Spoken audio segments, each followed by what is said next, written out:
In this video, I will talk about significance of transpiration. Firstly, important look at this term. Transpiration is a necessary evil because transpiration have double role in plant body, advantage and disadvantage. First, advantage. In advantage, four important topics include. First, ascent of sap. Transpiration produce diffusion pressure defect in the mesophyll cell of leaf. Diffusion pressure defect in the mesophyll cell of leaf. This defect generate a succession power. This succession power, which is known as transpiration pool,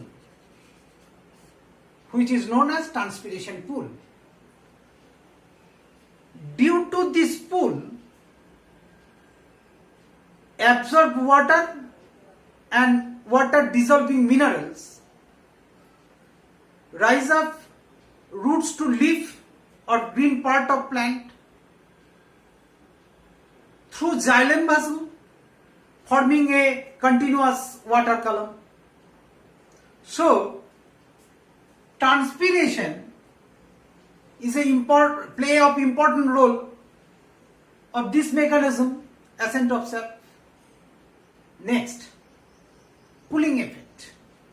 Generally, sunlight or heat absorbed by the 1 centimeter leaf surface. Effect is 37 degrees centigrade. 37 degree centigrade temperature increase হয়ে যাচ্ছে 37 degree centigrade per minute. 1 মিনিটে 37 degree centigrade increase হচ্ছে। In a few minutes, this temperature reach 50 degree centigrade to 60 degree centigrade. This temperature is a thermal dead point of plant, which is fatal condition for the protoplasm or plant. This awkward situation does not happen any time of the plant body because transpiration is present.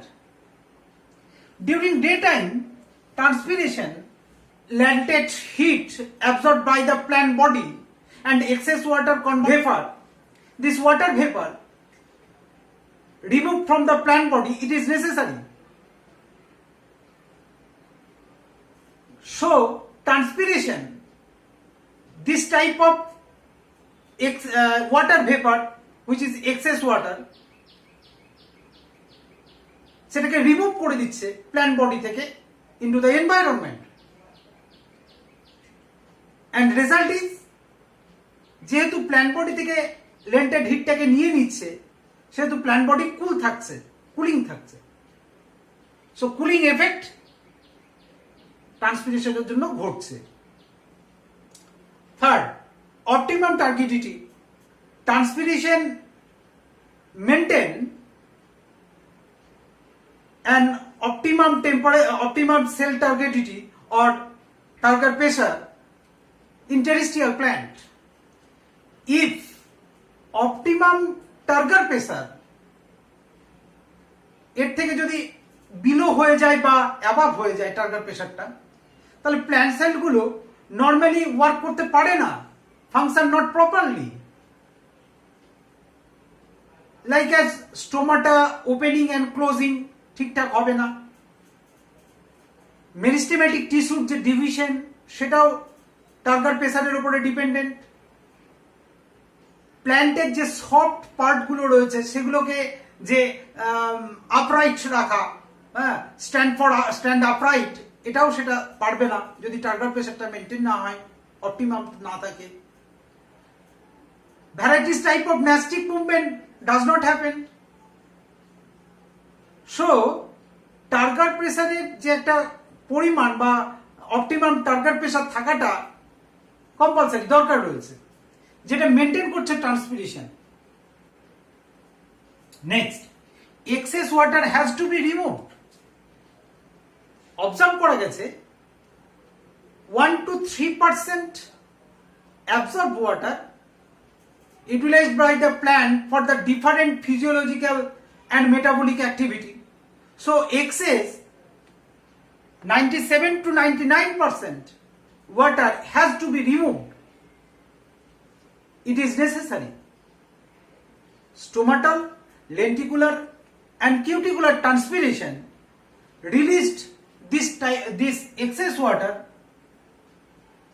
from into the atmosphere. So these 4 important positive role of transpiration. Next, disadvantage. First, wilting. During summer at noon time,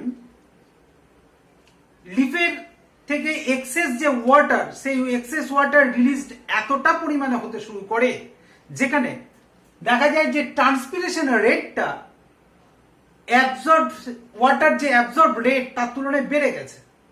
এতে কি হচ্ছে, যে পরিমাণ water root share absorb করছে তার থেকে বেশি পরিমাণ ওয়াটার রিমুভড হয়ে যাচ্ছে ইনটু দ্য অ্যাটমসফিয়ার।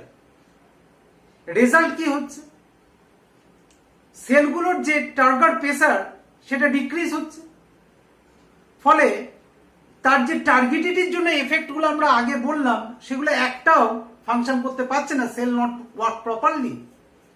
ফলে পাতাগুলো ঝুঁকে যাচ্ছে, নুয়ে যাচ্ছে। যখন ট্রান্সপিরেশন রেট বেড়ে যাবে তখন ওয়াটারের ক্রাইসিস হবে প্ল্যান্ট বডির ক্ষেত্রে, কারণ ওয়াটার অ্যাবজর্ব রেটটা ডিক্রিজ হয়ে গেছে। সাধারণত দেখি যে গ্রীষ্মের দুপুরবেলায় গাছের পাতাগুলো ঝলসে গেছে, বিকেলের দিকে দেখা যাবে গাছের পাতাগুলো পুরো নুয়ে গেছে। কেন না, তো লিপের যে সফট পার্টগুলো আছে বা প্ল্যান্ট বডির যেগুলো সফট পার্ট, সেখান থেকে এত পরিমাণ ট্রান্সপিরেশন হয়ে গেছে যেখানে যে পরিমাণ ওয়াটার অ্যাবজর্ব করছিল তার থেকে অনেকটা বেশি হওয়ার জন্য ওয়াটারের ডেফিসিয়েন্সি হয়ে গিয়ে সেল স্যাপের কোয়ান্টিটি কমে গেছে এবং সেখানকার সেলগুলো উকড়ে গেছে। ফলে সফট পার্টগুলো আর স্ট্রেট দাঁড়িয়ে থাকতে পারছে না, ঝুঁকে গেছে। এই ঘটনাকে বলা হয় ওয়েল্টিং। রেজাল্টটা কি হচ্ছে, সেল টার্গেটিডিটা ডিক্রিজ হয়ে যাচ্ছে এবং ফ্ল্যাবি হয়ে যাচ্ছে, ফলে পাতাগুলো ঝুঁকে যাচ্ছে। Second, loss of ATP.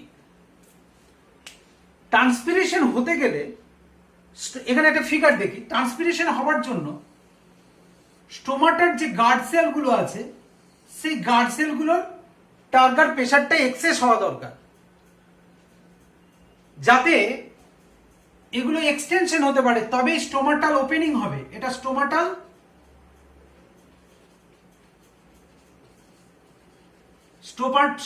Opening.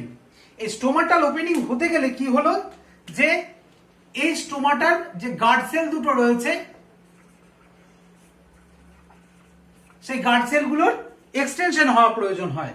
Guard সেলগুলো কখন এক্সটেনশন হয়, যখন তার পাশে যে সাবসিডারি সেলগুলো রয়েছে সেই সাবসিডারি সেল থেকে প্রচুর পরিমাণে এন্ডো অসমোসিস হয়ে গিয়ে এর মধ্যে কি হচ্ছে, ওয়াটারগুলো পুশ করতে থাকে, ওয়াটার বা মিনারেলসগুলো এখানে পুশ হয়, তবেই কিন্তু এখানকার কনসেন্ট্রেশন বেড়ে যায়। আর এখানকার কনসেন্ট্রেশন, তার সাইডে যে সাবসিডারি সেল আছে তার কনসেন্ট্রেশন ডিক্রিজ হয়ে যায়।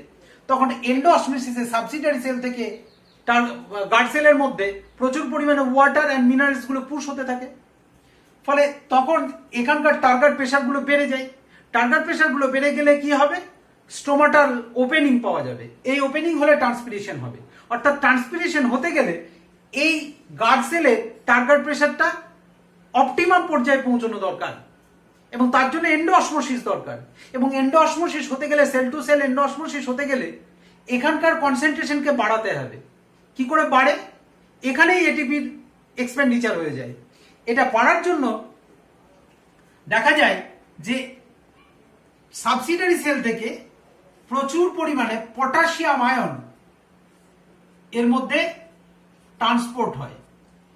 এই ট্রান্সপোর্ট হয়ে গেলে পটাশিয়াম যখন চলে আসবে তখন এখানকার কনসেন্ট্রেশন গ্রেডিয়েন্টটা বেড়ে যাবে। এখানকার পটাশিয়াম ছিল, পটাশিয়ামটা এখানে ট্রান্সপোর্ট হয়ে গেল, তাহলে পটাশিয়াম এখানে কমে গেলে এখানকার কনসেন্ট্রেশন গ্রেডিয়েন্ট হয়ে গেল, আর এখানকার কনসেন্ট্রেশন হাই হয়ে গেল, কারণ পটাশিয়াম এখানে ট্রান্সপোর্ট হয়ে গেল, তাহলে এখানকার কনসেন্ট্রেশন বেড়ে গেল, হাই কনসেন্ট্রেশন হয়ে গেল।